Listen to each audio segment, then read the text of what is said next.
Europe 1, 7h47. Demain, 2 députés vont déposer à l'Assemblée un projet de loi sur la fin de vie. Gemma, 92 ans, a déjà réglé le problème. Pour ce qui la concerne, quand la vie sera devenue trop dure, elle ira en Suisse pour un suicide assisté. Gemma est votre invité Thomas pour l'interview vérité d'Europe 1. Bonjour Gemma. Bonjour Gemma. Bonjour Thomas. Je vous vois là face à moi, pétillante, souriante, et je me demande, mais pourquoi donc cette charmante mamie veut mourir ? Alors ce n'est pas maintenant que je veux mourir. Je trouve que j'ai mené une vie qui m'a satisfaite, mais j'ai une pathologie assez grave qui peut s'aggraver d'un moment à l'autre et entraîner un manque d'autonomie complet. Indépendamment des questions de souffrance ou autre chose, je deviendrai tout à fait dépendante.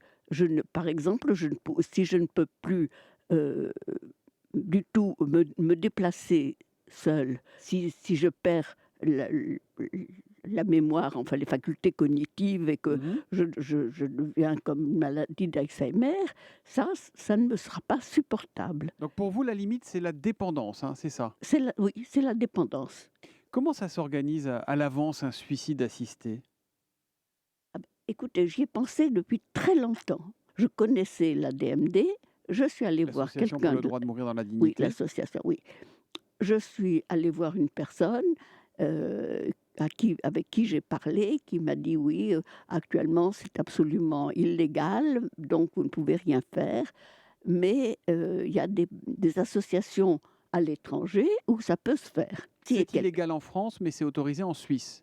C'est autorisé en Suisse, en Belgique, aux Pays-Bas.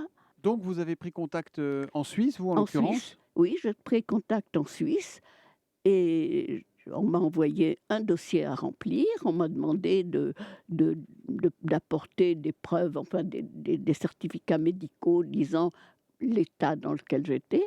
Mais j'ai bien fait remarquer que mon état actuel ne me justifie pas à mes propres yeux de demander un suicide.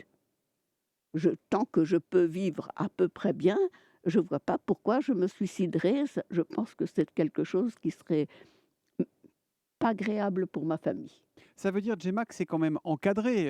C'est pas si vous vous levez demain matin avec un coup de blues que vous pouvez y aller. Non, absolument pas. Non, il y a toute une démarche à faire, même, et en particulier au dernier moment, c'est-à-dire le jour où je déciderai que je veux le faire. Il y a des examens médicaux qui sont faits en Suisse, puisque c'est la Suisse où je vais, mais où j'irai, parce que je préférerais que la loi soit modifiée et que je puisse le faire en France. Et j'aimerais autant qu'on puisse me dire, voilà ce qu'il faut, tel produit, vous l'ingérez, et puis voilà, c'est comme ça que ça se passe là-bas. Je ne vois pas pourquoi ça ne pourrait pas se faire ici. Ça coûte cher, un suicide assisté en Suisse ? En Suisse, ça coûte cher. Combien ? Ça coûte 10 000 €. Ça comprend la crémation, ça comprend les examens médicaux, des examens suisses qu'ils demandent. Et vous comprenez que ça fasse polémique ? Certains dénoncent un business de la mort. Oui, en un sens, oui. Mais je pense, parce que c'est toujours la même chose, on a vu ça pour l'avortement, les gens qui ont de l'argent peuvent se payer un suicide assisté, et les autres sont obligés de faire des trucs qui sont parfois très, très pénibles, et qui se jeter sous les rames du métro, ou se pendre, Bon, ça ne me paraît pas juste. Donc vous dites là, il y a un projet de loi qui va être déposé demain par les députés Alain Claes, le socialiste, et Jean Leonetti, l'UMP, qu'il faudrait mettre le suicide assisté dans la loi française ? Moi, je pense, mais ça ne passera pas. Je crois, ça m'étonnerait que ça passe. Mais même ce qu'ils ont accepté est très insuffisant parce que c'est un peu hypocrite. Eux, ils proposent une sédation profonde et continue jusqu'au décès. Voilà. L'intention n'étant pas de donner la mort, mais de soulager le malade avant de l'endormir pour toujours. Ça me paraît une hypocrisie. Ça me paraît une hypocrisie parce qu'ils disent justement, ils les font mourir ils continuent à les hydrater, à les nourrir au minima pour qu'ils continuent à vivre.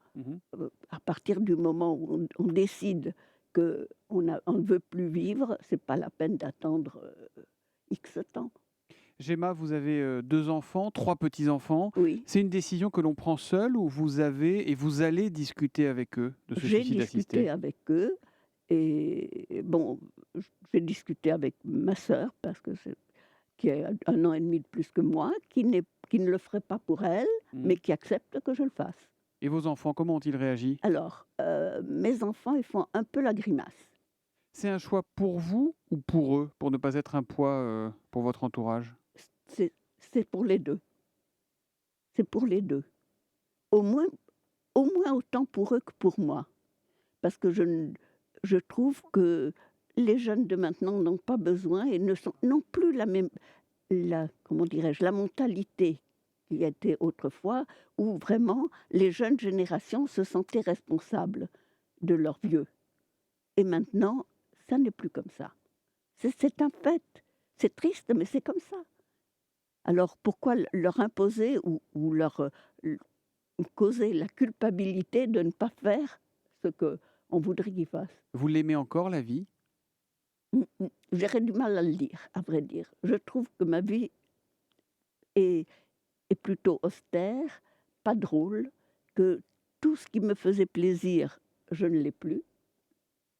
J'aimais marcher, j'aimais randonner, j'aimais faire du ski.